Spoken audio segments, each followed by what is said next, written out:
भारतीय इतिहास में कुछ तारीखें, कुछ साल ऐसे होते हैं जो हमेशा के लिए कहानी का रुख बदल देते हैं। आज हम एक ऐसी ही घटना को समझने वाले हैं, भारत पर हुए पहले सफल अरब आक्रमण की पूरी कहानी। चलिए जरा समय में पीछे चलते हैं, 1 साल पर ध्यान देते हैं, 712 ईस्वी। बस यहीं से हमारी ये पूरी कहानी शुरू होती है। ये वो पल था जिसने भारतीय उपमहाद्वीप के इतिहास में एक बिल्कुल नया चैप्टर खोल दिया। तो सबसे बड़ा सवाल यही है कि आखिर ये सब हुआ क्यों?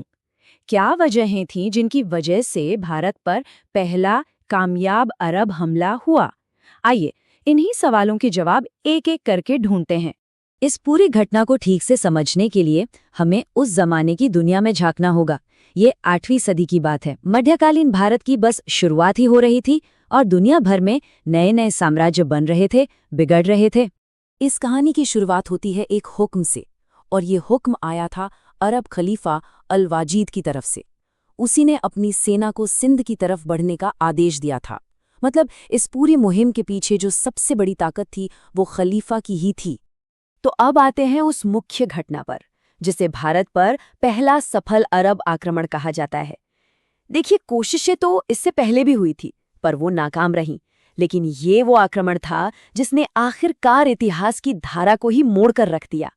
तो ये पूरा अभियान आगे बढ़ा कैसे? चलिए देखते हैं। सबसे पहले खलीफा अल वालिद ने सिंध पर हमले का फरमान जारी किया। इसके बाद मोहम्मद बिन कासिम की सेना मकरान के जमीनी रास्ते से आगे बढ़ी। उनका पहला निशाना था देबल का बंदरगाह, जिसे आज हम कराची के नाम से जानते हैं। देबल पर कब्जा करने के बाद ये जीत का सिलसिला रुका नहीं और मुल्तान तक जारी रहा। लेकिन हर कहानी के 2 पहलू होते हैं। जिस धरती पर यह हमला हो रहा था वहां भी तो कोई था। वहां थे राजा दाहिर, जो अपनी भूमि की रक्षा के लिए खड़े थे। तो यहाँ कहानी के 2 मुख्य किरदार आमने सामने थे। एक तरफ था मोहम्मद बिन कासिम, हमलावर सेना का सेनापति, जो खलीफा के हुक्म पर आया था, और दूसरी तरफ थे राजा दाहिर, सिंध के हिंदू राजा, जो अपने राज्य के रक्षक थे। इस टकराव का जो सबसे निर्णायक मोड़ आया वो था राबौर का युद्ध। ऐतिहासिक स्रोत हमें यही बताते हैं कि इसी लड़ाई में राजा दाहिर मारे गए और इस एक घटना ने सिंध के भाग्य का फैसला कर दिया। देखिए, कोई भी जंग सिर्फ जमीन के एक टुकड़े पर नहीं लड़ी जाती, उसका असर आने वाले वक्त पर भी पड़ता है। तो चलिए अब देखते हैं कि इस हमले के नतीजे क्या निकले और इसका प्रभाव कितना गहरा था। इतिहासकारों के मुताबिक इस आक्रमण के पीछे 2 बड़े मकसद थे। पहला मकसद था भारत की धन संपदा को हासिल करना, और दूसरा था इस्लाम का प्रचार प्रसार करना।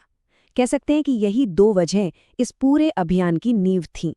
इस जीत के जो नतीजे हुए ना, वो बहुत गहरे और दूर तक जाने वाले थे। पहला तो ये कि अरबों का कब्जा मुल्तान तक फैल गया। दूसरी बड़ी बात ये हुई कि इस क्षेत्र में पहली बार जजिया नाम का एक नया टैक्स लगाया गया।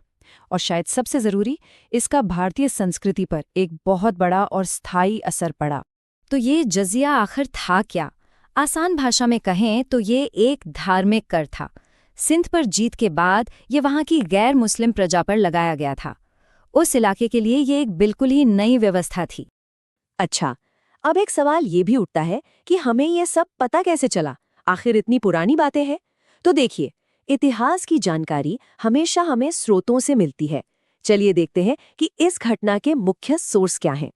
इस आक्रमण की कहानी हम तक मुख्य रूप से 2 ऐतिहासिक किताबों के जरिए पहुंची है। पहली किताब है याहया अल बलधूरी की फुतूह अल बलदान, और दूसरी है चचनामा। इन्हीं ग्रंथों में हमें उस दौर की घटनाओं का पूरा ब्यौरा मिलता है। और अंत में ये पूरी कहानी हमें एक बहुत बड़े सवाल पर लाकर छोड़ देती है। क्या 712 ईस्वी का ये आक्रमण सिर्फ एक अकेली घटना थी, या फिर इसने भविष्य में होने वाले तुर्की और अफगानी हमलों के लिए दरवाज़ा खोल दिया था? एक ऐसा दरवाज़ा जिसके खुलने से भारत का भविष्य हमेशा के लिए बदल गया।